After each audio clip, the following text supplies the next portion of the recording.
Nothing, we're recording. Why? Because they're going to fire the cannon. Not for like 10 minutes. What time do they fire? In about 3 minutes. Why are you recording so early? Just gotta reverse the numbers. Well, I'll probably pause it. You know what I'm saying? Just reverse the numbers.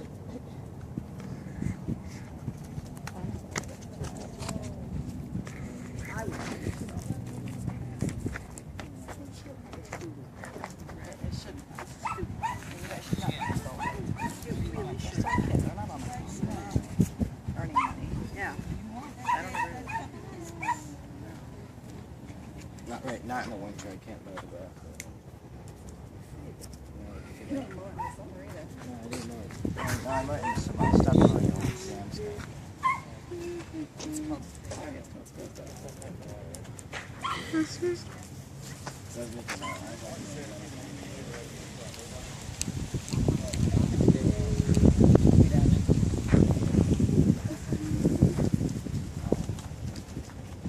Buenos tardes. Good afternoon. How's everyone? Good. Muy bien. Sounds like some of you guys with siesta already. That's okay. I'll have to use my alarm clock. Welcome to the Spanish weapons demonstration. I'm going to give you a little info about the weapon behind me, and I'm going to fire it for you. This is a particularly small weapon. This is only a 6-pounder. And this was not the Spaniards' first choice by any means to use to defend this place. But I'll explain why this is kind of the gun that did. I am dressed a little unusual. These are very early clothes. But it is one and the same. 1513. This is Ponce era clothing. No mas pantalones, see? No pants. It's not particularly great for cold climes. But it works pretty great in Florida.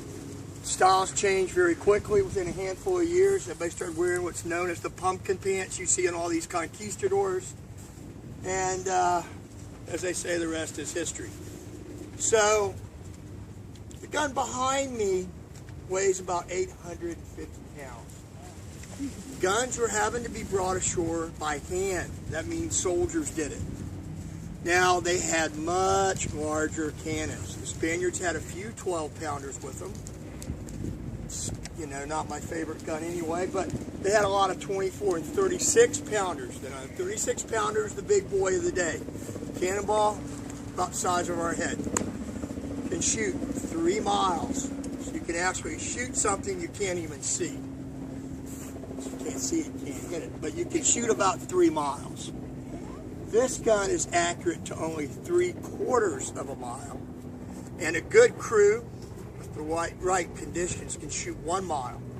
Bridge of Lions that you see down there to your right is 9/10 of a mile, so without a headwind, we could just about make that. That's about a mile. So what it means is we can take a car off there. I just can't tell you which one.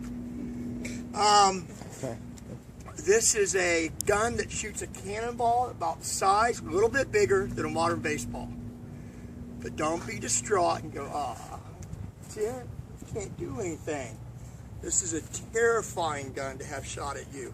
One time and that's it. No mas, no mas, no more, no more.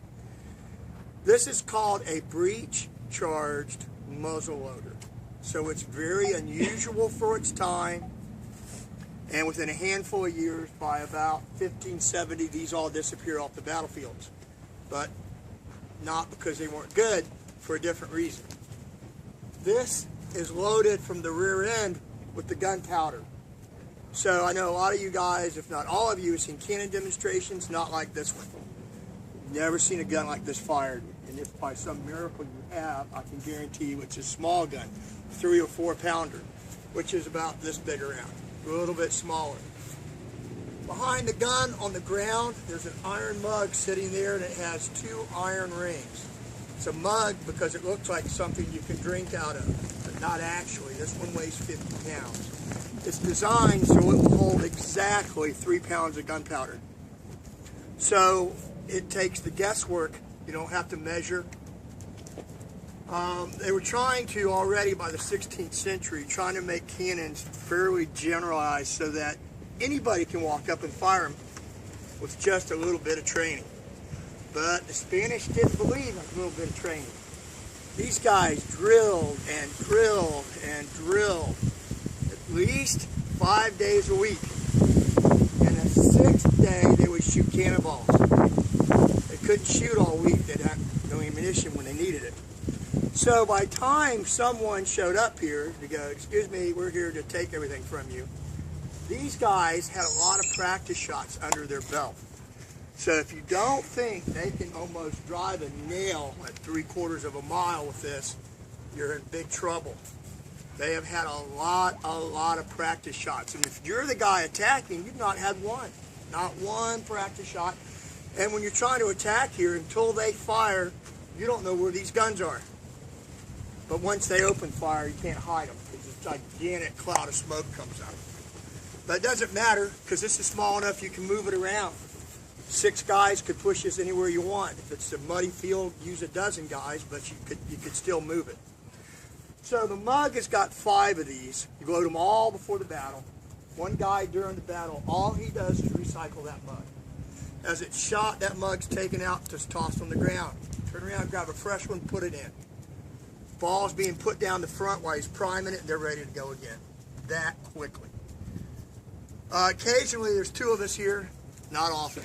We only have 2 mugs. Sometimes we demonstrate a double shot, and we have always gotten 2 off in under 30 seconds, which proves they could do it. You could do 3 to 4 shots a minute. All we're missing is putting the ball down the front. We keep asking, they keep going. It's not happening. So as you guys go out, you feel free to tell management up front, hey, these guys need cannonballs. But this is a very important gun. Now I mentioned it was small. And why? Because this is 850 pounds. The big guns were 2.5 to 3.5 tons. The Spaniards couldn't get them off the ship yet. To do that, they would have had to build a pier into deep water so they could pull a boat up to it and put a crane on the end and pull these off. They were not worried about a pier. These guys were instantly making a hut that was in this field the Indians gave them into a fortification. Put a ditch around it, cut trees, spiked them, laid them all around. They were afraid they were going to be attacked at any second by the French. As it turned out, within 10 days, they didn't have to worry about it. Menendez got rid of all these Frenchmen because he wasn't fond of frog legs. But the big guns they would have loved to have ashore. I always say the Spanish had cannon envy. They wanted those big guns ashore. So to make up for the lack of a big cannon, they brought 20 of these ashore. So if you do quick math, 20 cannons that can shoot 3 to 4 times a minute means they have the capability to throw 70 to 80 cannonballs per minute downrange. Now if that's your head downrange, you're having a rotten afternoon. The ball comes out of this little gun at 400 miles an hour, give or take a mile or 2. At 3/4 of a mile, the end of its accurate range, with it hits, it's going to leave a mark, this big red one all over you, because it's still going 250 to 260 miles an hour. So it equates to going about 600 feet per second. Now there's a reason I'm telling you this, because he's like, I don't care. If a cannon shot at you, this guy, you can't go, miss me, because you can't see the ball coming. It's moving too fast. A common misconception is when people attacked here, they brought ships into harbor. That didn't happen. They came by airplane. No. Ships were left in the ocean because I'll kill 2 birds with 1 stone. Behind me you can see an inlet. You look into the Atlantic Ocean. It's a beautiful day. There's no surf. The ocean's flat, nice, straight edge across it. Those are kind of rare. But you don't see that because that was dug in 1940. That's not how the Spanish were coming in or the enemy or anybody else. Our inlet was down by the lighthouse 2 miles south, and it was just past to the modern lighthouse. And it did this because it was a natural channel. So if you're attacking, here's your trick. There's sandbar or 2 in front of that inlet. To get over it, you got to wait to the peak of the high tide so you don't bottom out on that sandbar. If you hit that and its tide's falling, you're grounded and your ship starts to lift some more and some more. Pretty soon you're laying on your side, and guess who's going to get pounded to pieces? They'll figure it out. But if you made it over, now you don't know where the channel is or how deep it is. A lot of times the Spaniards had to sound their own way through because this was a miserable inlet. Wonderful harbor, miserable inlet. Big bar of lead on a rope. Oh yeah, it's deep here. Back over here. You can't attack anybody doing that, inch at a time. So you would anchor offshore, put guys in longboats, and let them row ashore. You can see underneath the boathouse over here what the longboats look like. They're starting to construct one for you. They would have to come around the tip of that island where the homes are, and they're sitting ducks.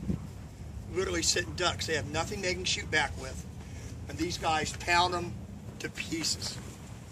Literally to pieces. About 98% success rate at keeping those guys off the shore. That's a pretty good rate. I think the other two turned around and said, we're out of here. Because it's a pretty scary thing to have this shot at you. At any rate, I am going to shoot this.